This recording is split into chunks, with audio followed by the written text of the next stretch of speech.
The Morning Star moved through hyperspace toward human territory. In the medical bay, Hyun slept for 3 days straight. The doctors said her body was recovering from extreme stress. They had never seen a human push so far past the threshold before. Rakor was given quarters on the ship. He was not a prisoner exactly, but armed guards stood outside his door. The humans were polite but cautious. He was still Draknari, still technically an enemy. On the 4th day, Captain Daisu summoned him to the bridge. The captain was a big man with gray in his hair and scars on his hands. He had the look of someone who had seen too much combat. "Sit," Daisu said, gesturing to a chair. "We need to talk about what happens next." Rakor sat. "I am your prisoner. Do with me as you wish, that is the thing. You are not really a prisoner. Multiple humans have testified that you helped during the evacuation. You refused to assist Warden Vesh. You have a history of questioning immoral orders." Daisu pulled up a file on his screen. "We have been researching you. You were a decorated soldier until you refused to destroy a civilian settlement. Your own people imprisoned you. Yes, I am a traitor to my empire. Or you have a conscience." Daisu leaned back in his chair. "The question is what to do with you now. We could send you back to Draknari space and they would execute you. We could keep you as a prisoner of war. Or we could offer you asylum." Rakor had not expected that. "Why would you offer me asylum?" "Because Hyun asked us to." She said you showed honor. "In our experience, that is rare among your people. What would you want in return?" "The truth. We need to understand what happened at that prison. We need to know everything about your empire's operations. And we need someone who can explain to the Draknari what humans really are. Because I guarantee they did not understand what they saw." Rakor considered this carefully. Accepting asylum would make him a traitor not just in name but in action. But going back to the Draknari meant death. And maybe the humans were right. Maybe someone needed to tell the Empire the truth before more disasters happened. "I will help you," he said finally. "But I want to speak with Hyun first. I need to understand what she is." "What all humans are." Daisu nodded.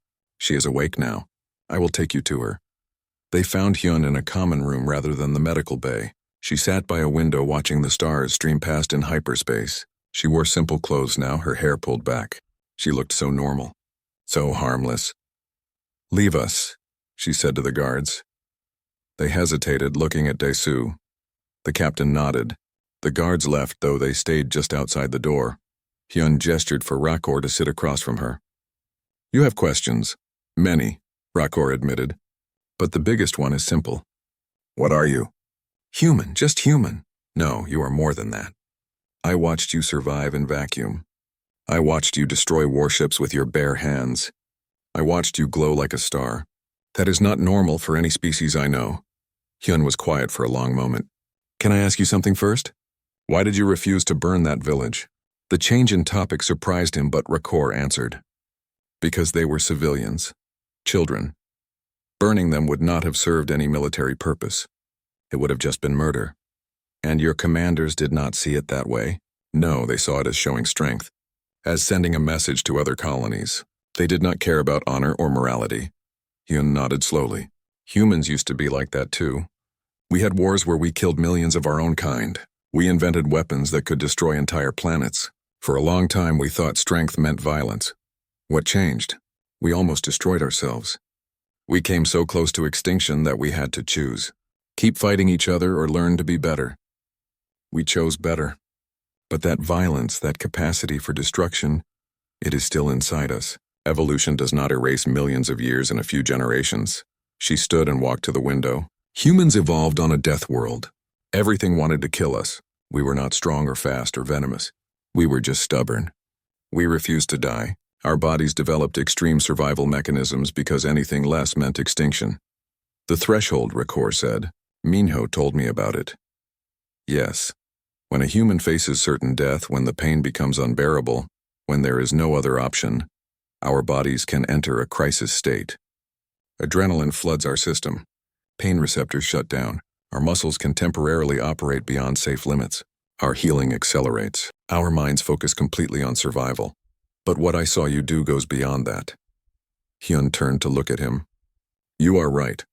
What happened to me was more extreme. Most humans never reach the threshold in their entire lives. Our modern society is peaceful. We do not face daily survival threats anymore. But the mechanism is still there, dormant, and the torture activated it. Not just activated, supercharged it. Warden Vesh tortured me for 3 hours straight. 3 hours of maximum pain with no breaks, no relief. He thought he was breaking me, but he was doing the opposite.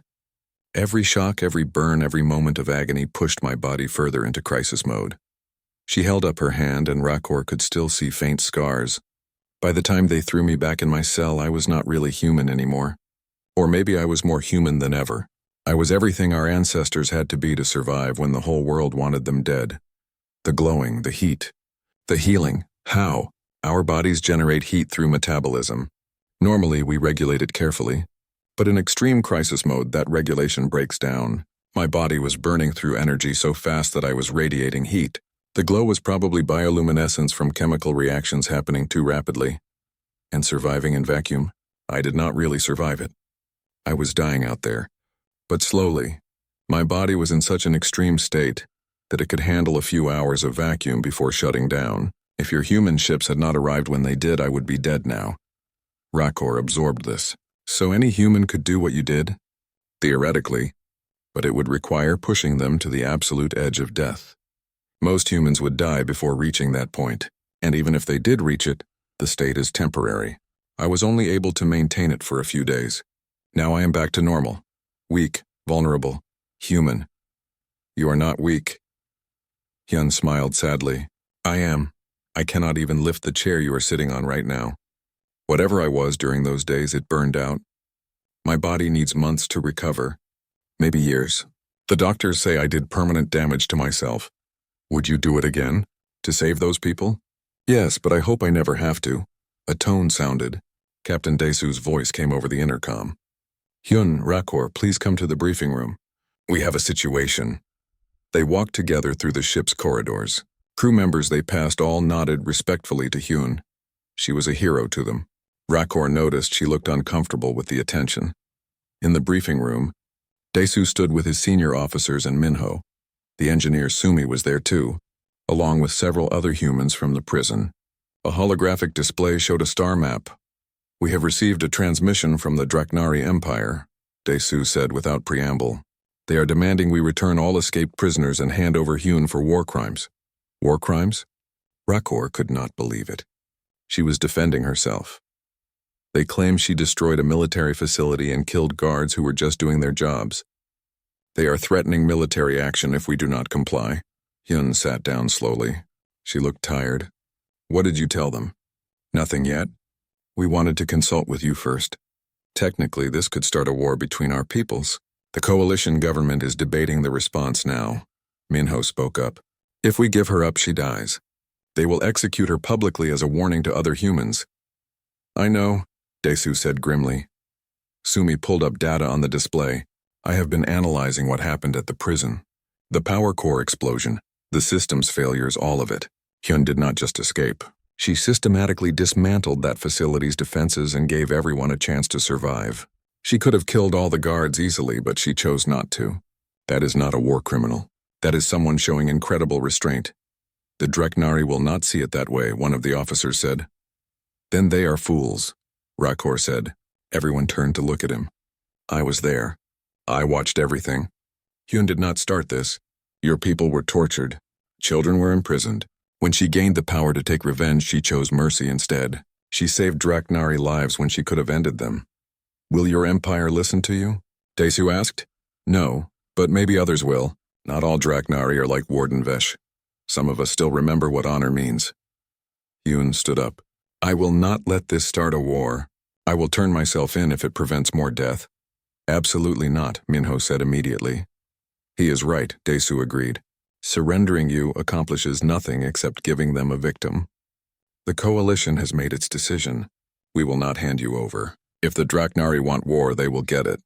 Then what do we do? Hyun asked. We tell the truth, all of it. We show the galaxy what really happened at that prison. The torture, the executions, the corruption. We make the Draknari Empire answer for their crimes before we answer for ours. Sumi pulled up files. I have all the security footage from the prison. I pulled it from the systems before the explosion. Everything is recorded. The torture sessions, the illegal detentions, all of it. Rakor felt cold. If you release that, the Empire will deny it. They will claim it as fake. Maybe, but people will see. The escape pods drifted in space like seeds scattered on the wind. Rakor sat in the cramped vessel with 15 other prisoners, watching the debris field that used to be Krell 7 prison. The explosion had been massive, leaving nothing but twisted metal and radiation behind. "She is dead," a Draknari guard whispered. He was young, barely 20 cycles old. Nothing could survive that. Minho sat against the wall with his eyes closed. He did not look worried. "You do not know humans very well. It was a core explosion," the guard insisted. "Even in a pod, the radiation would kill anyone close to the blast." "Maybe," Minho said. But his small smile suggested he knew something others did not. Hours passed. The pods had emergency supplies but limited life support. They could survive for maybe 3 days before oxygen ran low. Rescue would need to come before then. A human woman named Sumi, an engineer by her worn jumpsuit, worked on the pod's communication system. She was trying to boost the signal to reach friendly forces. Her hands were steady and skilled despite the cramped conditions. "Got something," she said suddenly, picking up a transmission. "It is human frequency." Everyone crowded closer. The speaker crackled to life. A male voice with a strong accent came through. "This is Captain Daisu of the human coalition vessel Morning Star. We received your distress signal. Multiple ships are en route to your location. Estimated arrival 6 hours. Stay calm and conserve oxygen. We are coming for you." Relief washed through the pod. The humans embraced each other. Even some of the non-human prisoners looked hopeful. They would be rescued. But the Draknari guard looked terrified. "Human ships? They will execute us for what we did." Sumi looked at him coldly. "Maybe, maybe not. Depends on what you did." The young guard said nothing. He just stared at his hands. Rakor felt no fear about the human ships.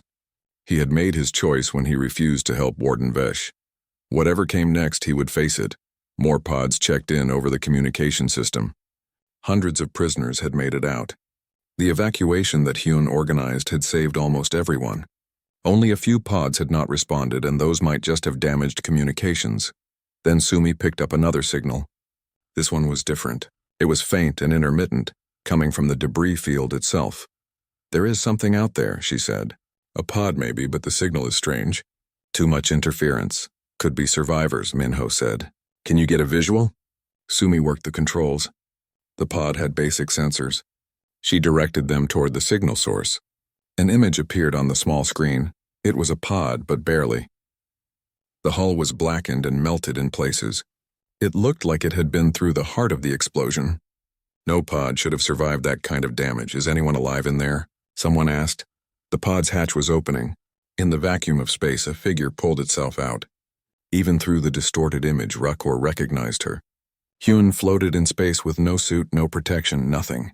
Her skin still glowed faintly red. She looked around the debris field, then pointed in a direction and started moving. "That is impossible," the Draknari guard whispered. "You cannot survive in vacuum. You cannot breathe." "Your blood would boil," Minho laughed. It was not a kind laugh. "She has passed the threshold. Normal rules do not apply anymore. She will die," the guard insisted. "Any moment now she will die." But Hyun did not die. She moved through space like she was swimming, using pieces of debris to push herself in the direction she wanted. She was heading toward the cluster of escape pods. "She is coming here," Sumi said. "She is checking on the survivors." An hour later, Hyun reached their pod. She grabbed onto the hull and looked through the viewing window. Her eyes were still that bright gold color.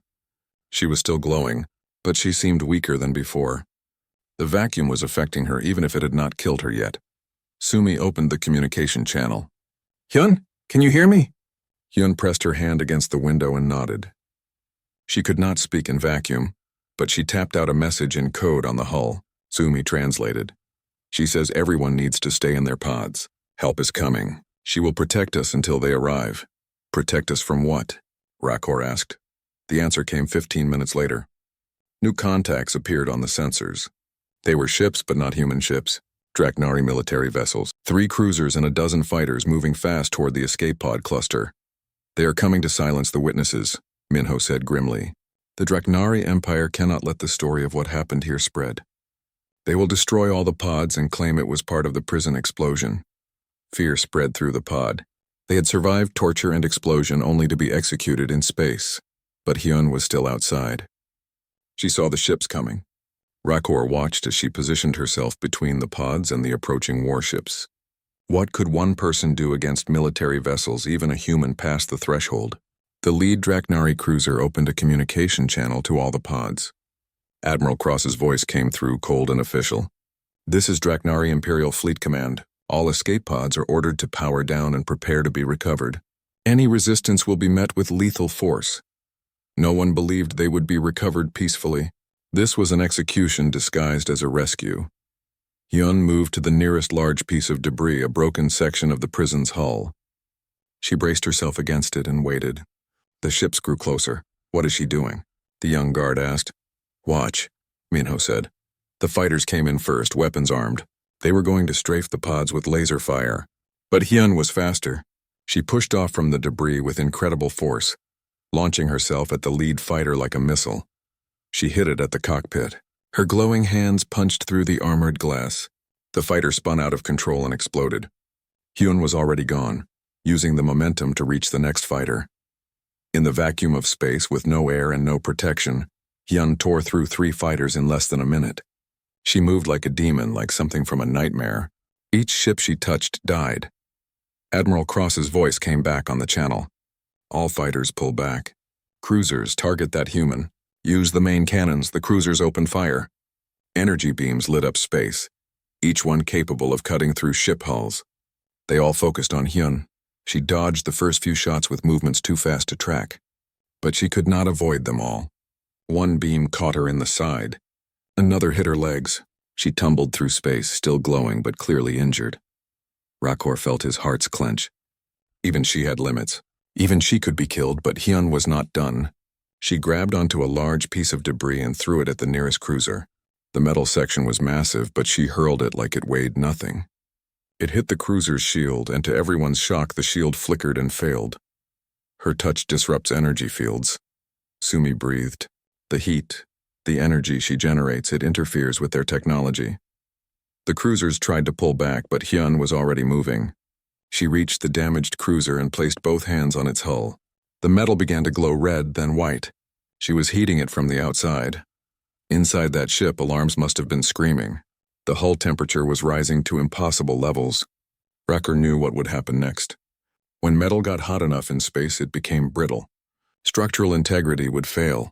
The cruiser tried to shake her off with emergency maneuvers, but Hyun held on. The glow spread across the hull like wildfire. Then sections of the ship simply fell apart, unable to withstand the stress. The cruiser broke into 3 pieces. Escape pods launched from it as the crew abandoned ship. Hyun did not chase them. She just floated there, watching. Admiral Cross made a decision. All ships retreat. Fall back to hyperspace jump distance. The remaining cruisers and fighters turned and burned away at maximum speed. They had just witnessed one unarmed human destroy their forces. They wanted no part of continuing this fight. Hyun watched them go. Then she slowly made her way back to the escape pods. She was moving slower now. The injuries from the energy beams were visible. Parts of her suit were burned away completely. But she was still alive. She reached Rakor's pod and pressed her hand against the window again. This time, Sumi could see she was trying to tell them something urgent. She says human ships will be here soon, but she needs to rest. She asks if we will be okay for a few hours. Minho responded through the communication channel. "We will be fine. You saved us. Rest now," Hyun nodded. She found a stable piece of debris near the pod cluster and wedged herself into it. The glow around her began to fade. She closed her eyes. "Is she sleeping?" the young guard asked in disbelief. "Healing," Minho corrected. "That state she is in, it burns through energy fast. She needs to recover." 6 hours later, as promised, human ships arrived.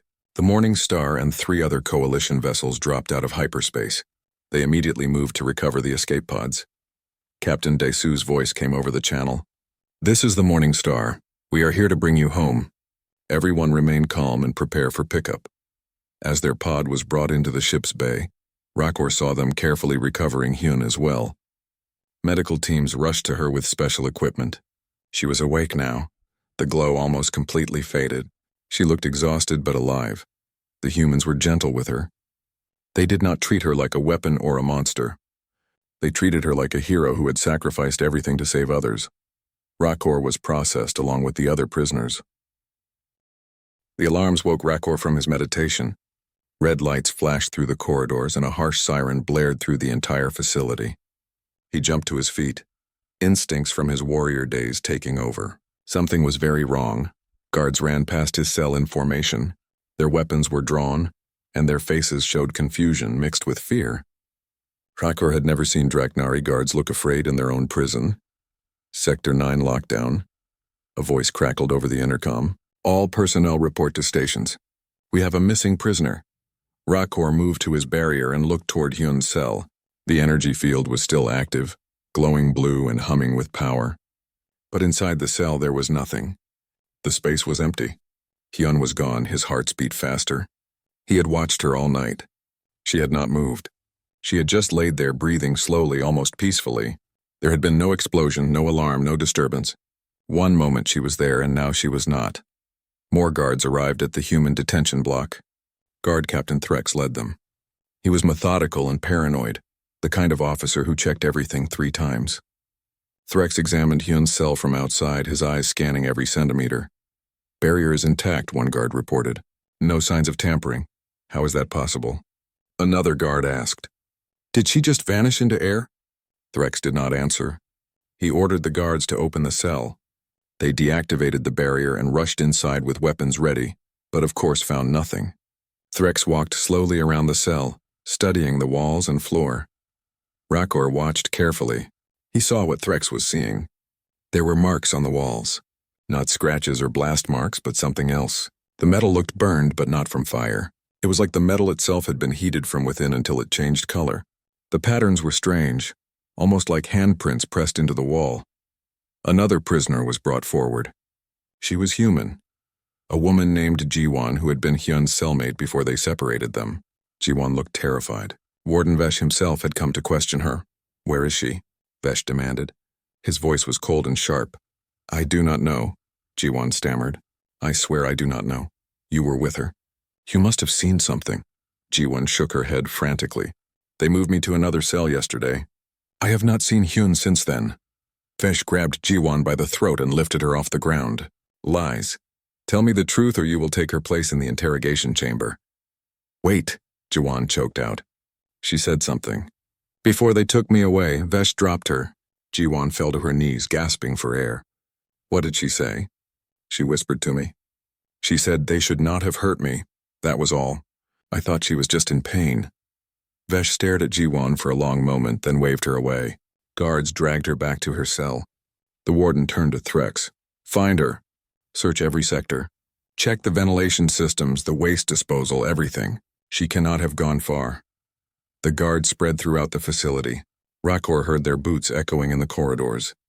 He heard doors being forced open and machines being activated. They were tearing the prison apart looking for one small human girl. Hours passed. The alarms continued. Rakor was given no food or water.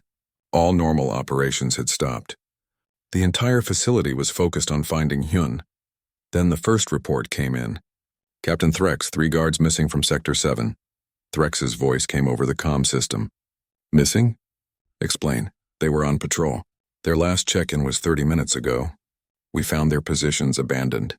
No bodies, no signs of struggle, no blood. Just empty corridor. Silence on the comm for several seconds. Then Threx spoke again, his voice tight. Send a full squad to Sector 7. No one goes anywhere alone. Rakor felt that chill again. The same feeling he had gotten when Hyun looked at him last night. She was not hiding. She was hunting. More reports came in over the next hours. Guards found strange things. In one corridor, the walls were warped like they had been exposed to extreme heat. In another, security cameras had melted into slag. Ventilation covers were torn open from the inside, the metal twisted like paper. But there were no witnesses. No one saw Hyun. The surveillance footage showed nothing useful. There would be empty corridors in one frame and empty corridors in the next frame. Sometimes there was a blur of movement too fast for the cameras to capture properly. Warden Vesh called a meeting of all senior officers. Rakor could hear them talking in the command center near his cell block. Vesh was angry. She is one human female. How can you not find her? Warden, Threx said carefully. I think we need to consider that this prisoner might be more dangerous than we assessed. Nonsense. Humans are weak. We proved that yesterday. Then where is she? No one had an answer for that. A Draknari scientist named Dr. Kellix arrived at the command center. He carried data tablets and looked nervous. Warden, I have been reviewing our research on human biology. There are some concerning findings. Speak, Vesh ordered. Human stress responses are unusual. Their bodies produce chemicals called adrenaline and cortisol when threatened. These chemicals increase strength, speed, and pain tolerance temporarily, but humans have unusually high levels of these systems compared to other species. So what? That does not explain how she escaped. There is more. I found classified military reports from previous encounters with humans. Several reports mention humans performing impossible feats when pushed to extreme stress, lifting objects they should not be able to move, surviving wounds that should be fatal, moving faster than their physiology should allow. Vesh scoffed. Propaganda. Stories to make them seem more threatening. Perhaps, Dr. Kellix said. But what if it is not? What if humans have some kind of crisis transformation ability that activates under extreme duress? We tortured this prisoner severely. What if we activated something? The room fell silent. Rakor absorbed this information. It made sense in a terrible way. Hyun had not broken during torture. She had changed. Another alarm sounded. This time it was different, more urgent. A guard's panicked voice came over the comm. Command Center, we found Squad 8. They are alive, but something is wrong with them. Explain, Threx demanded. They are not injured. But they will not stop screaming. They keep saying the burning one over and over. We cannot get them to respond to commands. Rakor closed his eyes. He understood now. Hyun was not just escaping. She was sending a message. She wanted them to be afraid. Warden Vesh ordered all available guards to form hunting parties. They would sweep the facility section by section until they found her. He wanted her alive, but said if necessary, they could use lethal force. Threx came to Rakor's cell. You, the captain said. You were watching the human detention block. You saw everything. Did you see anything unusual? Rakor considered lying. But what was the point? Yes, he said. I saw her after the torture. She healed too fast. Her wounds closed while I watched. And her eyes glowed for a moment. Threx stared at him. Glowed? Like there was fire inside her. The captain turned and walked away quickly. Rakor heard him reporting this to Vesh. The warden did not believe it. He called Rakor a fool and said isolation was making him see things. But Rakor knew what he had seen. He had been a warrior for decades. He knew the difference between hallucination and reality. Night cycle came. The facility dimmed its lights to simulate day and night. The alarms finally stopped, replaced by an eerie quiet. The guards were still searching, but they moved more carefully now. They had lost more than 20 personnel. Some were missing. Others had been found driven mad. Rakor did not sleep. He sat in his cell and waited. He knew somehow that Hyun would come. She had looked at him that first night. She had seen something in him, some recognition. The temperature in his cell began to rise. It was subtle at first, but Rakor's sensitive scales detected it immediately. The air grew warmer and warmer until he could see heat waves shimmering near the corridor. Then he saw her. Hyun walked down the corridor like she owned it. She was not hiding anymore. Her clothes were burned and torn, but she showed no injuries. Her skin seemed to glow faintly in the dim light. Her eyes were bright, too bright to be normal. She stopped in front of Rakor's cell and looked at him through the barrier. You watched, she said. Her voice was quiet, but it carried power. You did not look away. Rakor met her gaze. No, I did not. Why? Because you deserved a witness. Hyun tilted her head, studying him. You are different from the others. You have regret in your eyes. I was a soldier once. I did terrible things. Now I pay for them. She nodded slowly. They will come for you. They will make you bait to trap me. I know. Will you help them? Rakor thought about this. He thought about the village he had refused to burn, the orders he had questioned, the honor he had tried to keep even when his empire abandoned it. No, he said finally. I will not help them hunt you. Hyun smiled. It was not a kind smile. It was the smile of a predator who had just found an ally. Good, she said, because soon this place burns. She turned and walked away, disappearing into the shadows. The temperature dropped back to normal. Rakor sat back down in his cell. The storm was here. Morning came, but the facility never felt darker. 27 guards were missing. 11 more were in the medical bay, minds broken by something they had seen. Warden Vesh refused to evacuate. He refused to call for help from the fleet. His pride would not allow him to admit that one human prisoner had brought his prison to its knees. Rakor was pulled from his cell at dawn. 4 guards surrounded him with weapons pointed at his head. They marched him through corridors that smelled like burned metal and fear. Other prisoners watched from their cells with wide eyes. Everyone knew something terrible was happening. They brought him to the command center. Warden Vesh sat in his chair looking older than he had 2 days ago.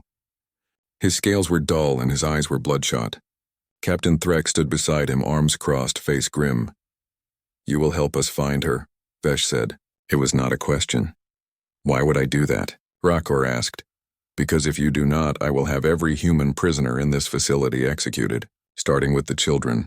Rakor's blood ran cold. There were children here. The Draknari took whole families from the colonies. You would murder children to catch one escapee? "I will do whatever is necessary to restore order," Vesh said. "You claim she spoke to you. You saw her. That makes you valuable.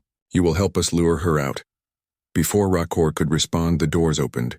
Guards dragged in another prisoner. This one was a human male, older than Hyun, maybe in his 30s. His face was calm despite the rough treatment. His name was Minho. "This one was hiding in the water recycling plant," a guard reported. "We found him tampering with the systems." "What were you doing?" Threx demanded. Minho smiled slightly.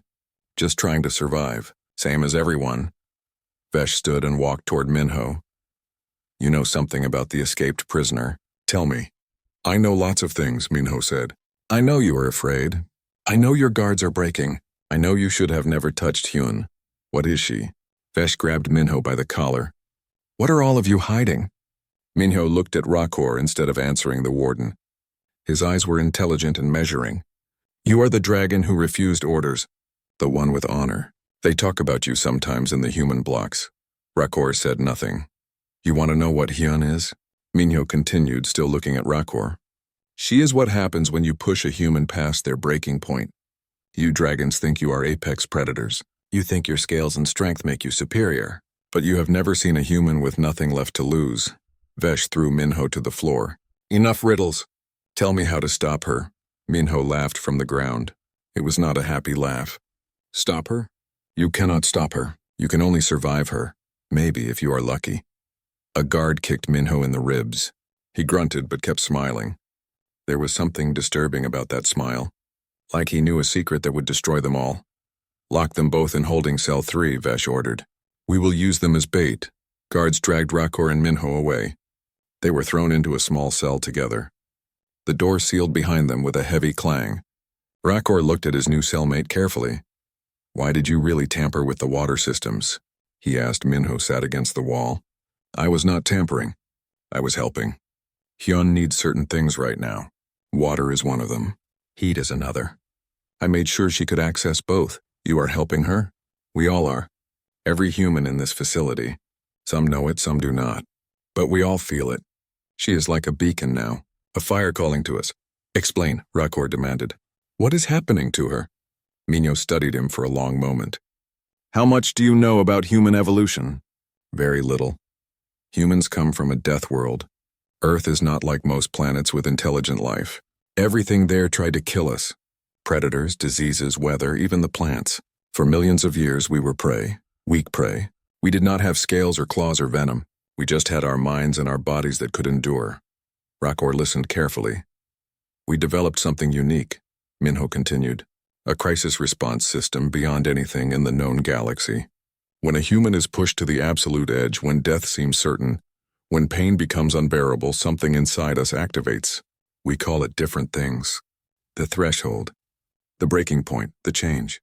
But it is all the same thing. What happens? We stop being prey.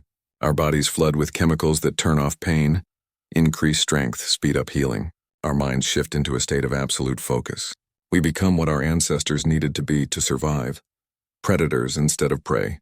But it only happens when there is no other choice. When the alternative is death."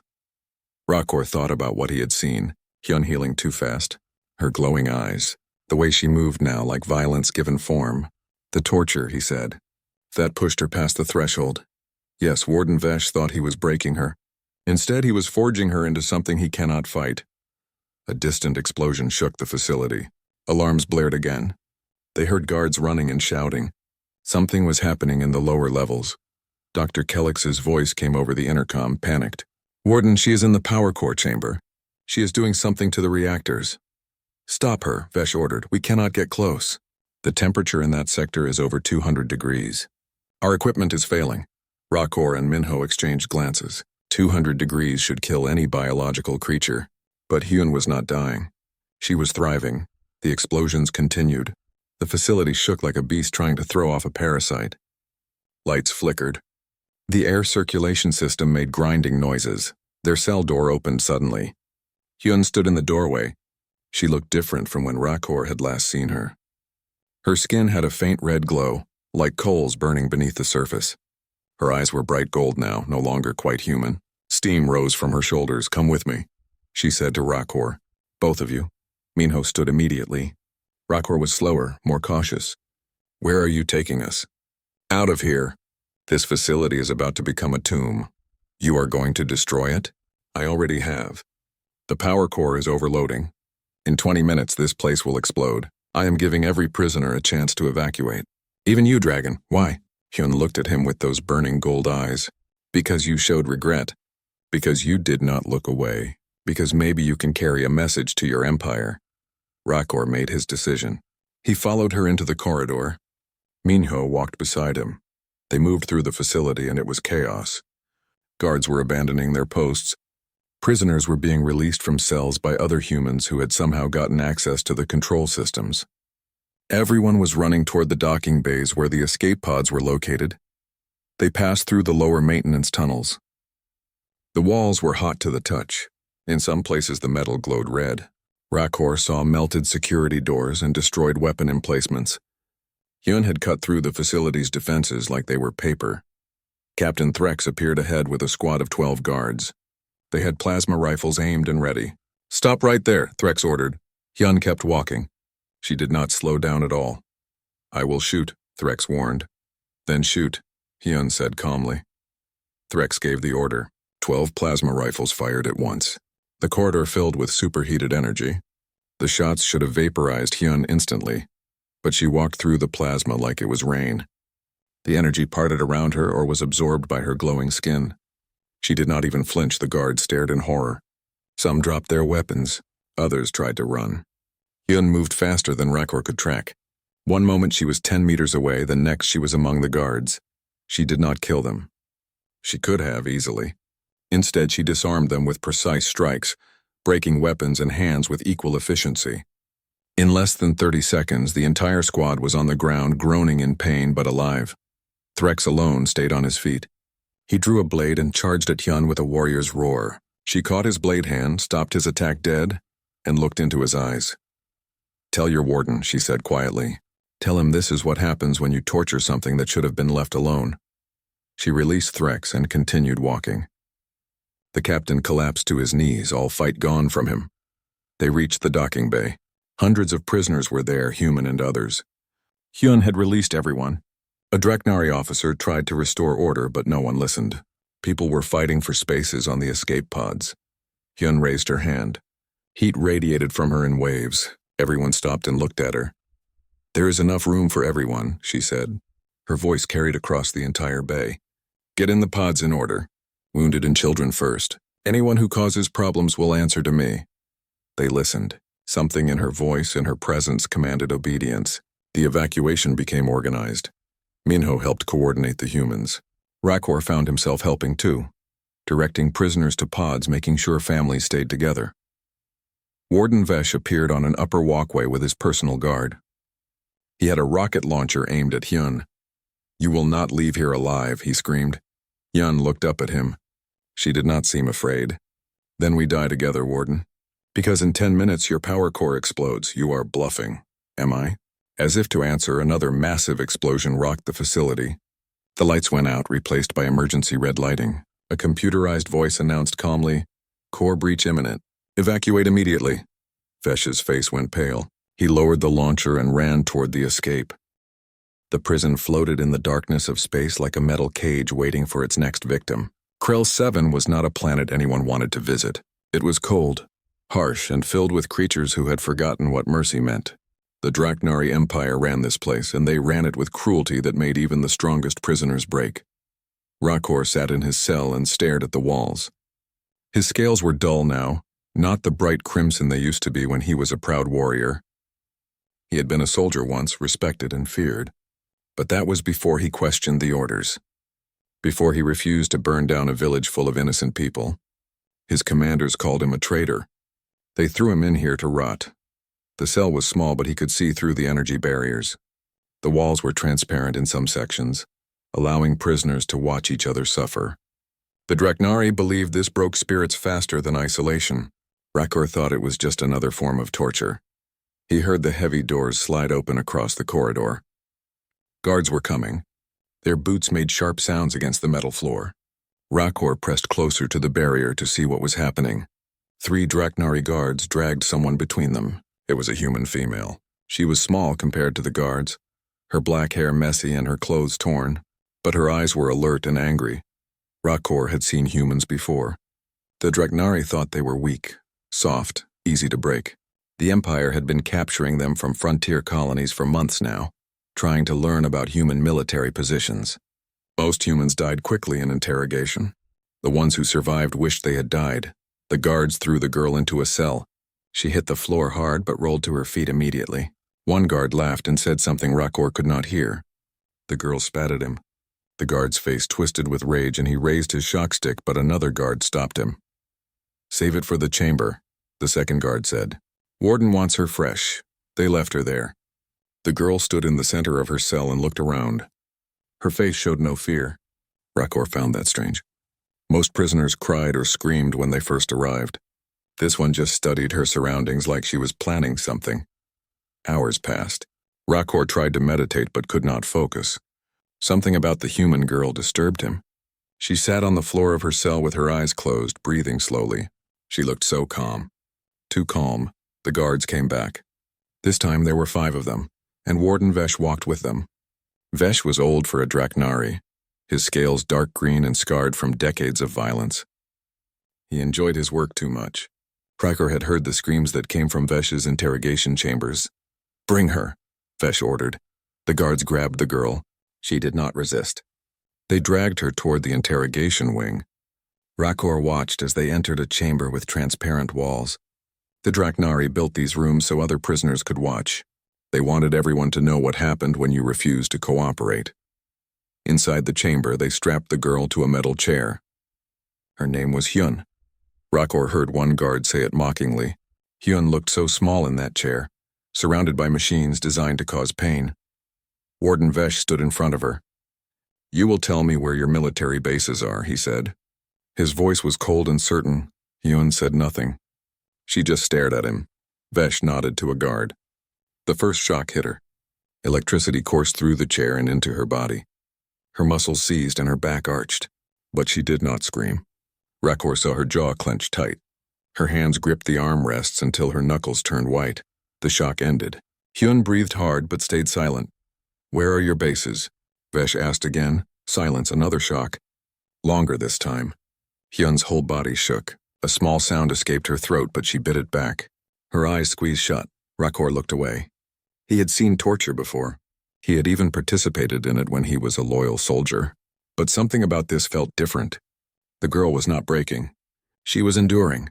The torture continued for 3 hours. They used electric shocks, neural disruptors that felt like fire in the brain and psychological torment. They showed her images of destroyed human colonies and told her it was her fault. They played sounds that made prisoners go mad. They did everything they could to break her. Hyun screamed sometimes. She was human, not invincible. But every time Vesh asked his questions, she said nothing. She gave them nothing. Rakor watched it all. He told himself to look away but could not. There was something in the way she fought. Even when her body betrayed her with pain, her spirit did not bend. In Draknari culture, warriors respected strength above all else. This small human female showed more courage than most soldiers Rakor had known. Finally, Vesh grew frustrated. Enough, he snarled. Throw her back in her cell. We will continue tomorrow. She will break eventually. They all do. The guards unstrapped Hyun. Her body was limp now, unconscious from the pain. They carried her like a broken doll and tossed her onto the floor of her cell. Her head hit the metal with a sickening sound. The guards left, laughing among themselves. Rakor moved closer to his barrier. He could see into Hyun's cell from his position. She lay motionless on the floor, her breathing shallow. Blood trickled from her nose. Her clothes were burned in places from the shocks. Time passed. Rakor expected her to stay unconscious for hours, maybe days. The torture had been severe, but something strange began to happen. Hyun's breathing changed. It became deeper, more steady. The trembling in her body stopped. Rakor's sharp eyes noticed her wounds. They were not bleeding anymore. The burns on her arms looked less severe than they had minutes ago. He leaned closer to the barrier, studying her. In all his years as a warrior, he had never seen anything heal that fast. Draknari had good regeneration, but this was different. This was impossible. Hyun's eyes opened. For just a moment, Rakor could have sworn they glowed with a faint light. Then it was gone. She stared at the ceiling of her cell with an expression Rakor could not read. It was not pain. It was not fear, it was calculation. Hyun turned her head slowly and looked directly at Rakor's cell. Their eyes met through the energy barriers. She did not look like a broken prisoner. She looked like a predator that had just decided to stop pretending to be prey.